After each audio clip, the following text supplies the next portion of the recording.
नमस्कार। आप सभी को प्रकृति की जय हो।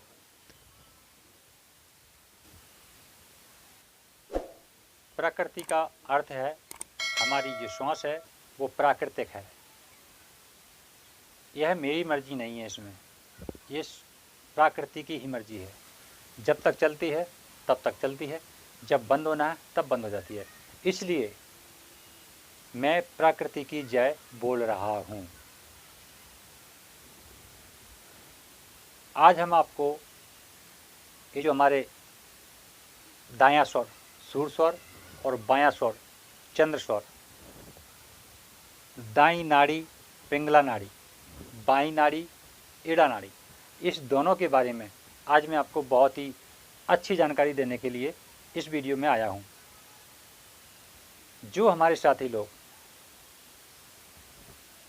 उलझन में फंसे हैं,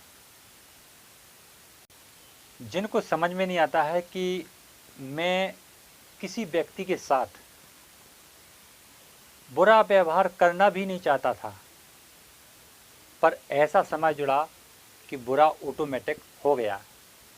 मैं उस व्यक्ति को समझाने के लिए गया, परंतु वह व्यक्ति मेरे ही शब्दों को उल्टा करके मेरे ऊपर ही वार करने लगा। ऐसा क्यों होता है? अचानक ऐसे कैसे होने लगता है? इसी बात को समझने के लिए आप इस वीडियो से जुड़े रहें। ऐसा कारण हम सबके जीवन में कभी न कभी जुड़ता ही है, और यह मूल कारण मैं आपको बता रहा हूँ। प्रकृति ने हमारे शरीर में सूर्य स्वर और चंद्र स्वर दो जगह अपना स्थान बनाया है। सूर्य स्वर में प्रकृति हमें शक्ति देने का काम करती है, और चंद्र स्वर में प्रकृति हमारी शक्ति को सही रूप से संचारण करने का काम करती है। जब ये चीज़ें हमारे दोनों स्वरों में प्रवाहित हो रही हों, हमारी दोनों नासिकाओं में से प्राण शक्ति है प्रवाहित हो रही हो, उस समय हमारी बुद्धि समझो कि बंद हो जाती है, ताला समझो ताला लग गया है। इस प्रकार से हमें अपनी चेतना के अंदर स्मरण रखना चाहिए। यदि हम इस नियम को छोड़ करके अपना नियम क्या है, मैं और हम, जिस व्यक्ति के अंदर ये दोनों की महानता है, तब तक वो प्रकृति को नहीं मानेगा। जब तक वो व्यक्ति अपनी महानता को भूलकर और प्रकृति को मानेगा, तभी इन चीज़ों का अर्थ समझ पाएगा।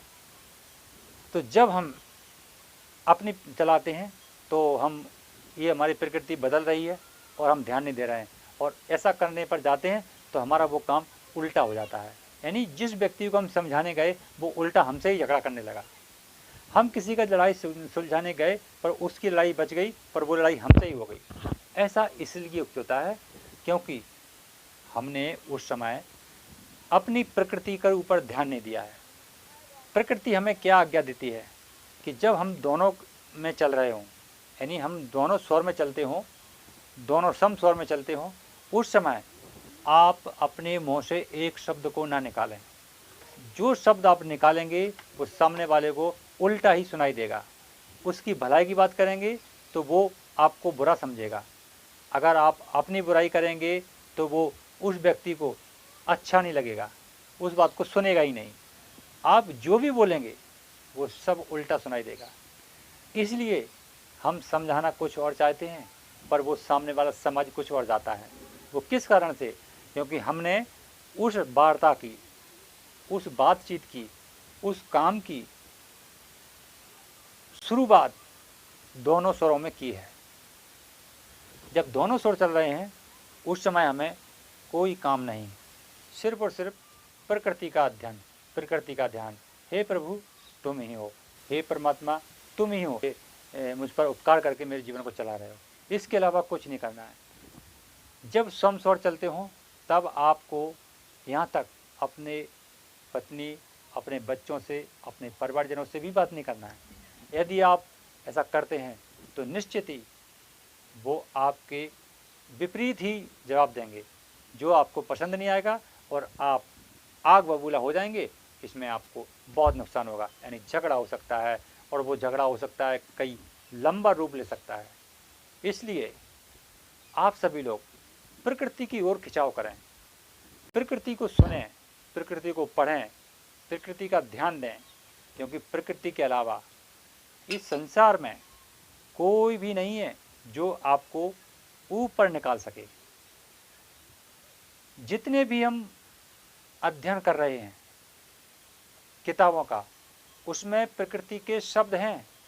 इस प्रकार से समझो जैसे एक पेड़ में कई हजार पत्ते हैं, इसी प्रकार से प्रकृति के जितने भी शब्द हैं उसमें कई हजार के नाम हैं, पत्ते रूपी नाम हैं। तो आप जब तक शब्द के पीछे पड़े हैं कि उसने मुझे ऐसा क्यों बोला, आपका समाधान कभी नहीं होगा।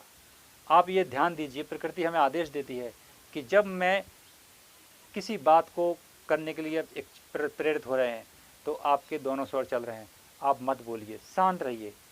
आपको इतना अच्छा रिजल्ट मिलेगा कि आप चाहेंगे कि वो मैं अच्छा ही हुआ कि मैं वहाँ नहीं गया, या मैंने वहाँ पर खड़ा रहा देखता रहा पर बोला नहीं। क्यों? क्योंकि प्रकृति हमें आदेशित कर रही है कि आप अपना मुंह बंद रखिए, अपने आप को संभालिए, अपने आप को कंट्रोल करिए। ऐसा करने से आपको बहुत बड़ा लाभ होता है।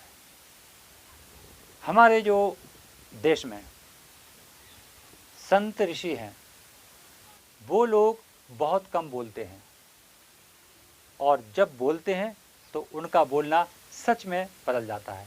ऐसा क्यों? क्योंकि वो लोग जानते हैं। एक दोहा है, एड़ा पिंगला बने रखवारे, गुरु आज्ञा से काज समारे। इस दोहे में मतलब क्या है कि जो हमारा एड़ा और पिंगला ये दोनों नाड़ियाँ हैं, यह नाड़ियाँ इसे यूँ समझो कि जब मनुष्य जन्म लेता है तब वो सोते हुए आता है, और जब वो जाग जाता है यानी कोई संत पुरुष उसे भटकते हैं जो इनका ज्ञान जब बताते हैं, वो ज्ञान जानते हैं और वो स्वयं चल रहे हैं, वही अपने पिंगला और एड़ा का ज्ञान बता करके लोगों को ऊपर निकालने का काम करते हैं, यानी सोते से जगाते हैं। अगर ऐसा कोई जगाने वाला इंसान भटक जाता है तो फिर वो सोया हुआ, सोने वाला कौन है? हमारे अंदर जिसे हम प्राकृतिक कह रहे हैं, वो सो रही है प्रकृति। जब वो जागती है तो फिर हमें चारों ओर बहुत ही अच्छा नज़र आता है। तो यही चीज़ है, प्रकृति की जय बोलो, प्रकृति की हमेशा कदर करो, प्रकृति में ढल जाओ, प्रकृति को स्वीकार करो, प्रकृति की पूजा करो। प्रकृति कौन है? सूर्य और चंद्र, पवन, अग्नि, पृथ्वी और आकाश, ऐसी ये प्रकृति है, इनकी ही पूजा करो। अगर कोई कहता है कि मैं भगवान हूँ तो वो सर्वदा झूठ है। वह व्यक्ति खुद को भगवान बनाकर इस अहंकार रूपी घमंड को और बड़ा करना चाहता है। ऐसा बिल्कुल सही नहीं है। इसलिए सदैव प्रकृति को मानो, और प्रकृति हमें दिखाई देती है, सूर्य चंद्र में नज़र आते हैं, हमें सब चीज़ दिखाई दे रही है। इसके अलावा कोई ईश्वर, कोई भगवान, कोई आत्मा, कोई परमात्मा कुछ भी नहीं है। जिसने इस संसार में प्रकृति को समझ लिया वो सर्वदा सर्वोपरि है, उसको कोई न बाधा होती है, न कोई नुकसान होता है, कोई भी व्याधि नहीं रहती है। चलिए साथियों, यह वीडियो काफ़ी लंबा हो गया है, फिर हम आपको अगले नई जानकारी के साथ फिर जुड़ेंगे। हाँ, तब तक यदि वीडियो में आपको आनंद आया हो, आपको जानकारी सही मिली हो, तो इस वीडियो को शेयर ज़रूर करें। आप नए हैं चैनल पर तो जुड़ जाएं और आपके जीवन की बातें ज़रूर सुनें। स्वर ज्ञान ही साक्षात्कार ईश्वर का ज्ञान है, प्रकृति का ज्ञान है। जहाँ ईश्वर शब्द में जोड़ता हूँ वह प्रकृति समझना चाहिए। प्रकृति ही समझ में के बारे में कह रहा हूँ, ऐसा समझिए आप। मैं कोई ईश्वरवादी नहीं हूँ, मैं ना ही ईश्वर के बारे में बात कर रहा हूँ, मैं प्रकृति के बारे में बात कर रहा हूँ। लेकिन शब्दों से समझने के लिए ये शब्दों का इस्तेमाल करना पड़ता है। फिर मिलेंगे नई जानकारी, तब तक के लिए आप सभी को प्रकृति की जय हो। यदि आपको वीडियो अच्छा लगा है तो वीडियो को लाइक करें, वीडियो को शेयर करें और हमारे चैनल को सब्सक्राइब करें। घंटी भी दबाएं जिससे आने वाले सभी वीडियो आपको सबसे पहले मिलें।